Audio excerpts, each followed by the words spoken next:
Mulai dari jam 4 subuh ini, saya dengan teman-teman jurusan Sastra Inggris Angkatan 2021 mau mengadakan travel writing atau video dokumenter ke Kota Tua, Jakarta. Kita berangkat bareng dosennya juga, dan total ada 6 bis. Kami meninggalkan UIN kurang lebih dari pukul 5:30. Jadi posisinya kami semua sudah sholat subuh di Masjid UIN. Oh iya, kami juga berangkat ke Jakartanya itu lewat dari tol Cileunyi, karena memang itu kebetulan tol yang terdekat dari UIN. Saya merasa bersyukur menjadi mahasiswa sastra Inggris di UIN ini, karena travel writing ini diadakan secara gratis setiap semesternya. Nah, jadi sekarang udah sampai di rest area. Ini buat yang mau pada ke toilet dulu, itu dipersilahkan ke toilet di sini. Dan buat yang mau ngerokok, ngopi sebentar gitu. Tapi kita nggak lama kok di sini. Inilah pemandangan pertama saya ketika turun dari bis dan sampai di Kota Tua. Tidak ada yang berubah, ternyata Jakarta memang masih sangat panas. Nah, dari sini jalan kaki melewati pedagang UMKM yang menjual produk khas Jakarta. Tapi saya belum tertarik buat beli apapun, jadi saya lanjut aja buat ngelewatin Batavia Kantin. Katanya Batavia itu nama lama Jakarta. Sama seperti di Braga Bandung, di sini juga ada pameran, ada orang yang jadi patung. Dan lapangan seluas ini bisa dipakai untuk menyewa sepeda. Ini dia sepedanya, warna-warni dan ada topinya. Kita udah sampai di Kota Tua.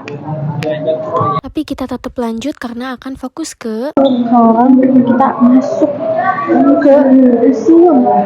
Ya, ini dia tujuan utama kita, ke Museum Fathahillah. Dibersamai oleh tour guide tiap kelas. Kita udah sampai di Museum Fathahillah. Nah, banyak orang yang foto di sini, tapi kita lanjut pertama ke penjara laki-laki zaman penjajahan. Bisa kalian lihat suasana dan tingginya seperti apa. Dan setiap satu bola di sini adalah 40 kg beratnya, yang dirantaikan kepada setiap laki-laki di Indonesia pada zaman penjajahan di bawah naungan Belanda. Dan banyak juga yang meninggal karena bola ini. Maka bersyukurlah kita sekarang sudah merdeka. Selanjutnya kita ke tempat sungai. Sumur ini ada sebelum gedung ini didirikan. Artinya umur sungai ini lebih tua dari kita semua, kecuali ikan-ikannya. Sekarang kita masuk ke dalam ruangan museum ini. Ruangan pertama yang kita kunjungi ada Tarumanagara Sunda. Tour guide kami menjelaskan sejarah Tarumanagara Sunda.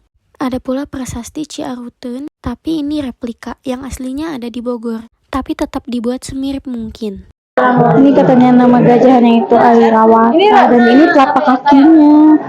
Sekarang ayo kita masuk ke ruangan. Dari Buni ke Jabodetabek. Ruangan ini didominasi oleh lukisan yang besar dan masih ada lukisan lain juga.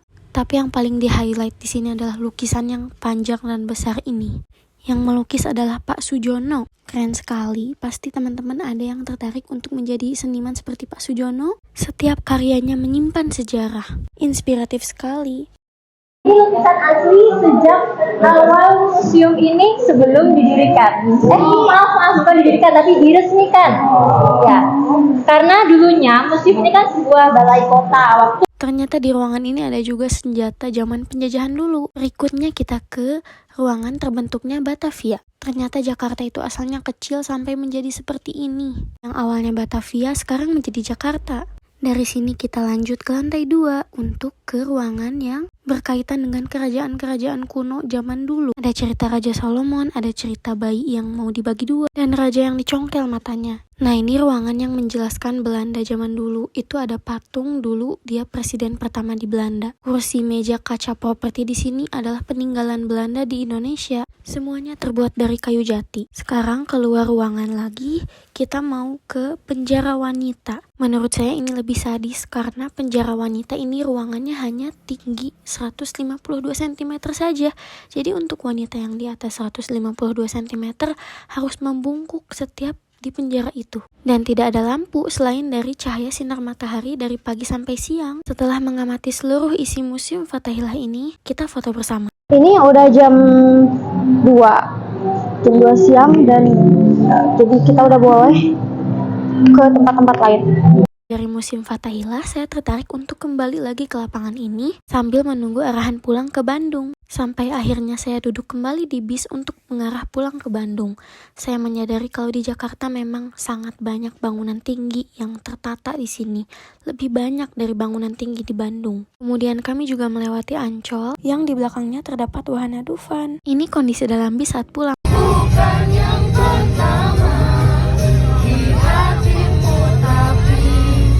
Terima kasih telah menyaksikan perjalanan saya dari awal sampai akhir. Seru kan jadi mahasiswa Sasing UIN Bandung?